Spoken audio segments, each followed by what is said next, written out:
چلیے میں نوجوانوں سے کہتا ہوں، بزرگوں سے بھی کہتا ہوں، چلیے ایک پریکٹیکل کیجیے آپ صرف 1 مہینہ، only 1 month نماز کو قائم رکھیے. کچھ بھی ہو جائے، ٹرین چھوٹتی ہے چھوٹ جائے، گاڑی چھوٹتی ہے چھوٹ جائے، کچھ بھی ہو جائے، لیکن نماز مت چھوڑیے.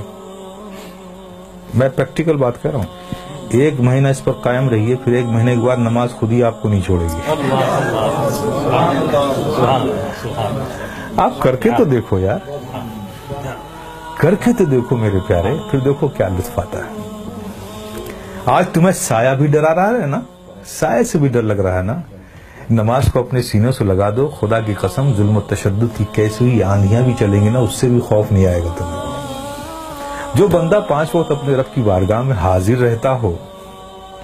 ارے بھائی، ایک آدمی ہے جو منسٹر کی آفس میں کام کرتا ہے، اور دوسرا آدمی جو آفس میں کام نہیں کرتا لیکن 3 بار پرائم منسٹر کے پاس جاتا ہے. تو دیکھیے کیسے سینے چوڑے کر کے چلتا ہے وہ.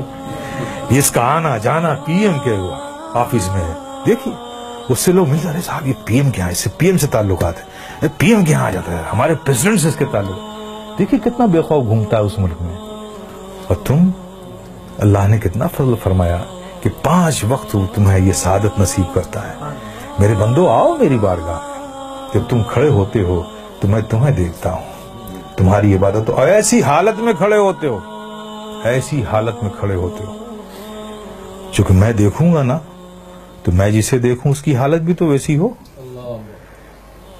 پیارے آقا صلی اللہ علیہ وسلم ارشاد فرماتے ہیں کہ رب نے فرمایا، جب ایک بندہ نماز کے لیے مسجد میں جاتا ہے اور نماز کے لیے وہ کھڑا ہوتا ہے، تو کھڑے ہونے سے پہلے رب فرماتا ہے فرشتوں سے، اے فرشتوں، اس کے اندر جتنے گناہ ہیں نا وہ اس سے جدا کر لو، نکال لو، اور سارے گناہوں کو الگ کر دو اس سے.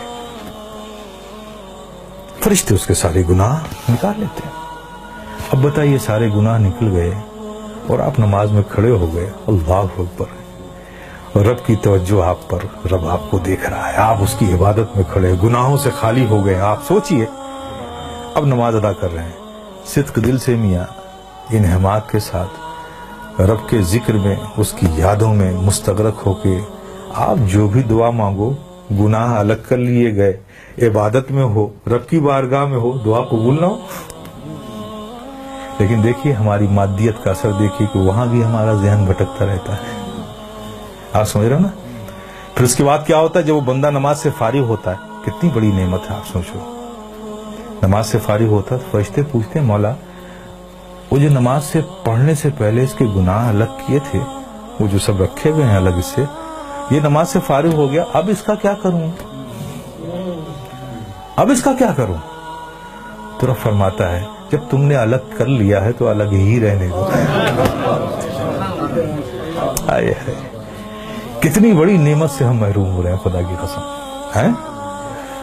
اس لیے میرے عزیز، میرے پیارے، یہ بہت بڑی نعمت ہے، بہت بڑی نعمت.